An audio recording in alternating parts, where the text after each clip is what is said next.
Hello everybody. Today I'm changing the valve cover gasket on a 1989 Honda Prelude. It's my personal, daily driver. Anyway, just want to show you, to take this valve cover off, you gotta undo these three things here. So yours, you're gonna see your valve cover on because I already took mine off. So you're gonna undo these three 10mm nuts right here. Then this thing right here just pulled out of the top for me. It just pulled right up. You pull it up. You could leave that in there if you want and just undo this, but mine, you know, if you just pull it up with your hand, why not? Over here we have this breather hose thing. So I used the special pliers for these, the ones that have ratcheting action. I can show you there in a little bit. Let's see. Oh, these over here. So I use these things.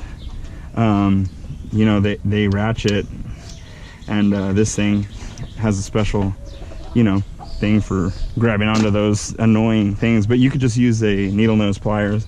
So once you do those three 10mm nuts and these two breather hoses, you're gonna notice that there's a little deal here that's like on top of here, and it was just clipped to here, but it pulls right off. But just set that aside with your three 10mm nuts. I got mine over here, so I'm keeping track of them so they don't get lost.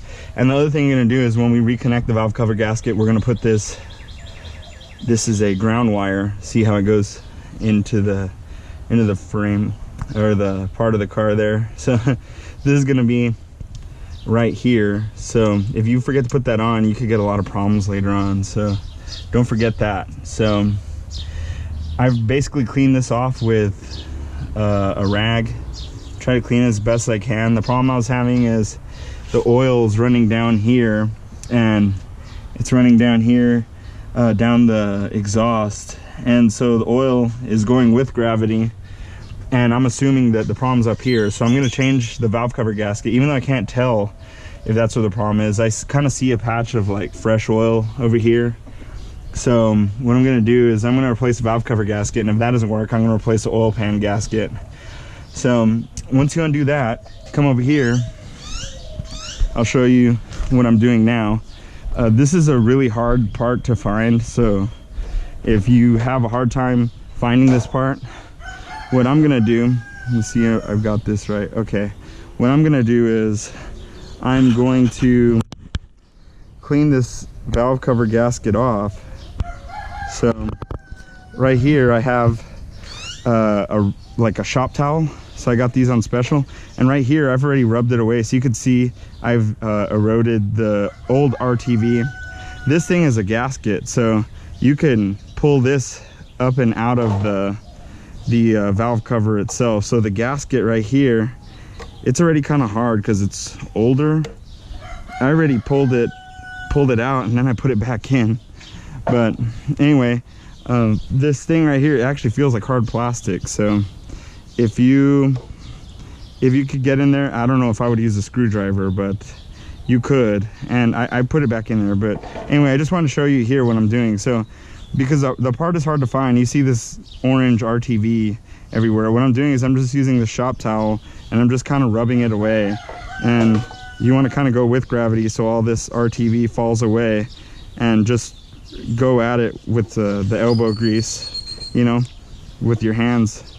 So rub that away, and then see, you could see where there was orange, there's not now. So what I'm gonna do is, once I do that, once I get done cleaning all this off, I'm gonna use this new Permatex Ultra Black, and I'm gonna put this along the valve cover gasket. Because here there was a crack, so I'm gonna make sure I try and lift this up and get a little bit of RTV in there. I'm gonna try and get RTV in there because there's a crack right here, and I want to seal it up. I don't know if that's where the oil was leaking out of. It's kind of near the point where I thought it was leaking. So if this doesn't work, I'm gonna go buy a new valve cover gasket, because it's not good to half-a your work, you know. It's not. But I can't get that part. So what I'm gonna do is I'm gonna try and see if this works, and if it does work, and then if I get the problem again later on, I'll go in here and I'll fix it the right way. But you know, look at that car over there. I mean, it is only 250 bucks, so it's not like I have a whole lot of money tied up in it. So I got a new radiator and some other things. So thank you for watching the video. I'll show you probably in another video when it's put back together, but you could see, you have your car there in front of you, so you could see what I'm talking about. So thank you for watching. Comment, like, subscribe, and thank you. Have a great day.